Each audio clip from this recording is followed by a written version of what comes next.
Hey e-commerce marketing podcast listener, do you want to get discounts to top online marketing tools? We have worked hard to get discounts to tools such as OSI Affiliate, SellHack, Ninja Outreach, FreshBooks, and so much more. You can get these discounts by visiting getosi.com/discounts or by texting getosi to 33444. These tools will help you get more traffic, sales, and conversions for your online store. Get the discounts right now by visiting getosi.com/discounts or by texting getosi to 33444. Welcome to the e-commerce marketing podcast. Today's guest is Tio and Frankie from KimeraKoffee.com, and that's with all K's, KimeraKoffee.com, Kimera Koffee. And Kimera Koffee was started as a vision by a few friends living in the Dominican Republic, and they were looking forward to make a difference in people's lives. So they decided to combine their country's amazing artisan high-altitude coffee with powerful vitamins proven to boost cognitive function. Now, after 2 years, Kimera has grown into a lifestyle company producing all types of healthy food and supplements, from coffee to raw cacao powder to the up-and-coming coconut oil and nut butter. Welcome to the podcast, guys. Hey, how are you? Thank you for having us. Yeah, thanks for being on the podcast, and even congratulations, because I know Tio is going to be appearing on ABC next week. So for the listeners, you will be seeing them soon on on TV. They're just everywhere. On ABC Texas. So whoever's on Texas, then we'll post it to it's going to be on YouTube. So we'll post this on our social media accounts and our blog. Yeah. So again, thanks for being on the podcast. Before we get into the marketing, why don't you just give us a background and let us know how you guys started? What made you think of Kimera? Just give us like a quick story about how you guys started. Okay, Frank, you want to say your part first? Yeah, sure. Well, we used to consume coffee and brain vitamins. I know that Theo did as well, because I believe he's the one that put me onto the brain pills. So, you know, when we started drinking both of these together, we found out that we had like a boost in productivity as well as like athletic performance. And I was just amazed at how synergistic these two things were. You know, coffee and these brain vitamins. The brain vitamins that I was taking were called Brain Quick. I believe it was like Tim Ferriss's company. Mm-hmm. And I was just like really excited about it. Before working out, I used to be like a pre-workout junkie, but I found myself crashing a lot. And you know, I also read a couple of articles about like the ingredients in some of those supplements that were kind of garbage, you know, sugary. Mm-hmm. I just thought that this was an excellent alternative to, you know, the stuff that I was using. And, you know, Thea and I were talking, he had the same experience. Like he was really productive as well. And one day we just started talking about this, and we came up, we wanted to see if we could pair them. Okay. So that's kind of how it started. Yeah, for me, I also came from I used to take pre-workouts also. I just didn't like the feeling. I think everybody that's taking a pre-workout knows, like, your skin starts to feel spiky and tingly. Mm-hmm. Yeah. And then I switched through education throughout years. I switched to coffee, and I was taking coffee and brain pills. And like Frank, one day we were talking about what, like, the stuff our country has to offer the world and what people are missing out on. And we were talking about coffee, and then we just said, let's start a coffee company. And Frank, I think, said, yeah, but we can't just sell coffee. We need to give it a little twist. So then we came up with a nootropics, since we both were taking nootropics.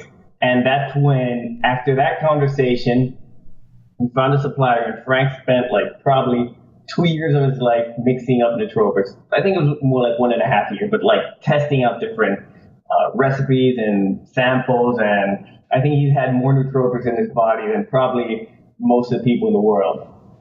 Yeah, I'm blind from my left eye, so I think it's a good cause. Wow. Love the love the dedication. It sounds like have you guys seen the movie Limitless? Yeah. Yeah, so Yeah. was that like the whole thing? Like, did you get an inspiration? You're like, hey, we can just do this. Well, it was. I mean, it was just. It was kind of just a dream, you know. I mean, we didn't know if this was going to work. I mean, I don't even. When we first started, we didn't know if coffee would pair up with nootropics, or if it would mix, or how it would taste, or any of this. We just decided to give it a shot, and after like 52 prototypes and a bunch of blind tastings from like a handful of friends, which those guys were great during this. You know, some of those prototypes tasted like pure garbage. So yeah, we also reached out to a lab in Virginia, which aided us, and we came to the Kimera Koffee ingredients and where we're at now. Okay. Again, we're talking with Theo and Frankie from KimeraKoffee.com. That's with all K's, KIMERAKOFFEE.com. And let's get into your marketing. I know you guys had started before you got with Shopify, you had started with Squarespace and you're selling online. So let's get into the marketing. I'm sure you guys use email, SEO, Google, social media. So we can get into each one of those and you can just let us know how you're using those marketing strategies to get customers to buy Kimera. Yeah, I think I can talk about my experience with the warehouse, with websites, and then Frank can talk about his experience with the newsletters and the importance of newsletters, which has really like boosted our sales. Okay, sounds great. Yeah. So when we first started, we just chose Squarespace because it was what we were listening to in the broadcast. So their marketing was very good, and Squarespace is a terrific platform to start out. But we felt that as we grow and we added more SKUs and we needed more features to get back clients, which is something that Frank is going to allude to later on, Squarespace didn't have all that easy integration. When I mean easy integration, it's both Frank and I and Alejandro, our other partner, we weren't experts in programming or websites or anything. So Shopify has all these apps, just like or e-commerce either. Yeah, or e-commerce. So Shopify has all these apps that makes it easier, in which Squarespace is a lot simpler. It's still easy. It's a lot simpler, but it doesn't let you grow to where we were where we were heading. So all of our research was basically Google. We spent so much money on marketing research and trial and error through Google, because Frank and I, we were both in Dominican Republic, and we were just saying, okay, is this type of marketing going to work? I don't know. Let's Google it. Just today, we were discussing about some future plans, and Frank and I were going to do our Google research and bring it back to the team meetings. Okay. So that's when we switched to Shopify, which was, I think, just 3 months ago. And once you switched to Shopify and you got the store launched, what marketing strategies have you guys used to get the traffic to the Shopify store? Well, to get it to the store, we actually use social media. But what Shopify does is that it provides you with like seamless integrations on like what you do with that traffic. Mm-hmm.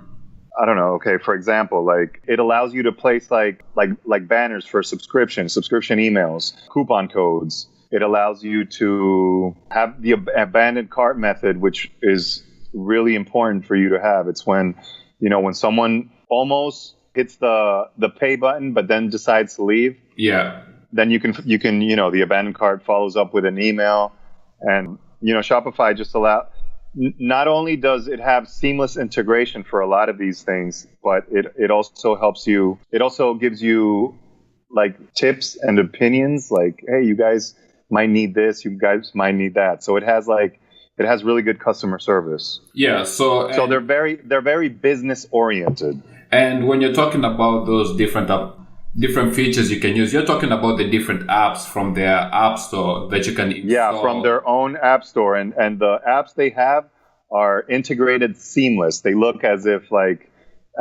Shopify made them. Okay. So I guess that's a good benefit of using Shopify over the Squarespace. And once you have your store set up, you've integrated with all the apps. Actually, this is a side question since we're talking about apps. And you've mentioned some. You've mentioned the shopping cart abandonment. You've mentioned about the subscription. What are the top apps you would recommend people to install if they're using Shopify? Actually, right now, because I'm in our one that's very important for us, which I think is one of our most important assets, is MailChimp, which allows you to manage the newsletters. Mm-hmm. I think having a newsletter is extremely important, and offering value in your newsletter. You can have articles that you would think are relevant with whatever you're doing in your field, or that you provide value to your customers.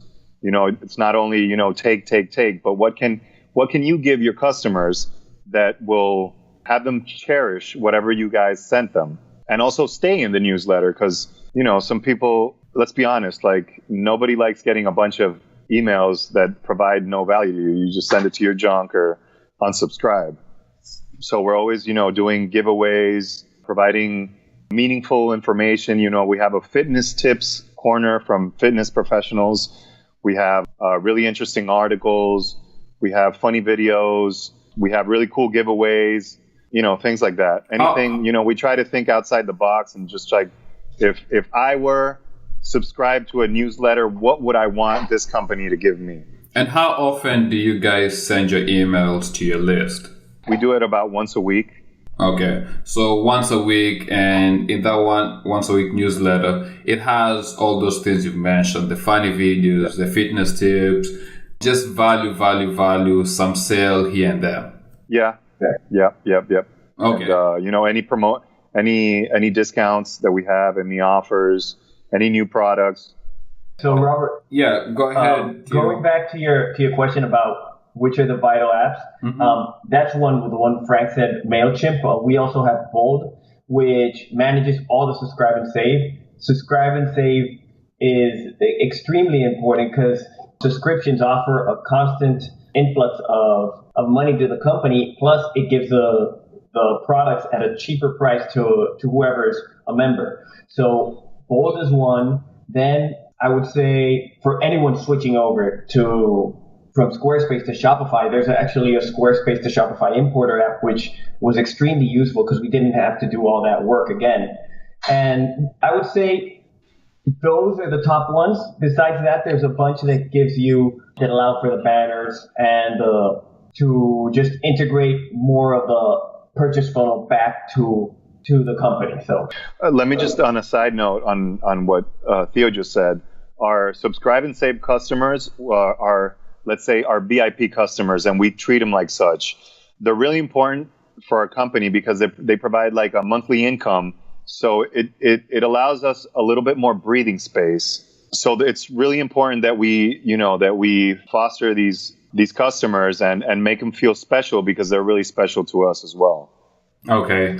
And so we have a separate newsletter for them. Oh, okay. So you have so I get what you're saying. So you have your regular subscription customers who you're building the relationship with, then the funnel, and then with your SaaS and subscription people who are paying you monthly, they're in a different newsletter. Yep. Okay. And once you have your Shopify set up with all these apps, what are you guys doing for SEO? You've already mentioned the email, but what are you guys doing for SEO and social media marketing? Well, we actually hired a company to help us out with that. And, for the most part, they're handling our social media and SEO aspect. But Theo and I, we do the brand ambassador hiring. So we do, let's say that we have a hub of a media folder where we provide all the content for that company to use.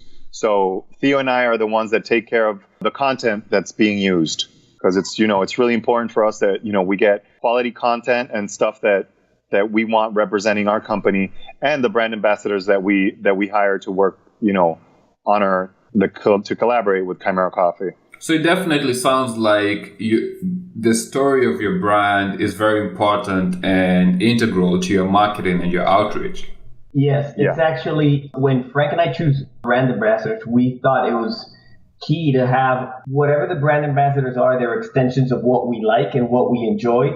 So we feel that especially with a new company, people want to invest not only in the company, but they want to see us as individuals succeed. So they're also investing in us. So it's important when we look for brand ambassadors to see what we would like, what we would enjoy doing if I had more time or if I had the ability to do that. So we see the ambassadors as an extension of every owner of Kimera Koffee. And I think that's really resonated with our fans. So if you see a really hot fitness chick with a Kimera mug next to her buttocks, that's all Theo. Yeah. Okay. You can imagine who that is, though. Yeah. So, I really appreciate you guys coming on the podcast. Before we finish up, what would be your advice to, people selling online, whether they're selling with Shopify, Squarespace, however they're selling, what would be the one thing you would recommend for them to do today to boost their sales? Do you mean like a company that's just starting out or about to start? Or they could be starting out, they could be at your level. From your experience, what you've seen, what do you think is the most? Well, I could tell you this. I think that nowadays social media is really important, and the content that you put out. So just make sure that, you put high resolution, high quality images, because there are just so many companies out there and so many accounts that you have to give people a reason to, double click on and give you a like or leave a comment. So it's really important that you do this. I mean, I see a lot of companies placing blurry images on Instagram, which is, it's a major no-no. So I would recommend just, focus on doing your high quality, high content images. And I think it's also really important that you find maybe companies similar as yourself on social media and try to see if you can collaborate with social giveaways and stuff like that. And you can piggyback off some other companies' backs, and you guys could help each other out and help spread awareness. Yeah, I think that in today's, my tip would be in today's business where people want to invest with Kickstarter and all these other companies having so much support, I think people want to invest in the company and the story. So as long as you're true to your story and just reflect that, as Frank said, reflect that in your images, reflect that in whatever marketing content you have. You don't need a big budget, but just make sure you're reflecting your story in your marketing, and people will actually start backing you because they like the underdogs. Okay, Theo and Frankie, thanks for being on the podcast and sharing your story. Again, that's Theo and Frankie from KimeraKoffee.com, KimeraKoffee.com. Thanks, guys, for being on the podcast. Yeah, thanks for having us. It's a pleasure. Thank you for listening to the e-commerce marketing podcast. Join the e-commerce marketing podcast Facebook group to learn, connect, collaborate, and grow with other e-commerce marketers at getosi.com/FB. Subscribe to us on iTunes by searching for e-commerce marketing podcast, and please leave a rating and a review. Thank you for listening. See you next time.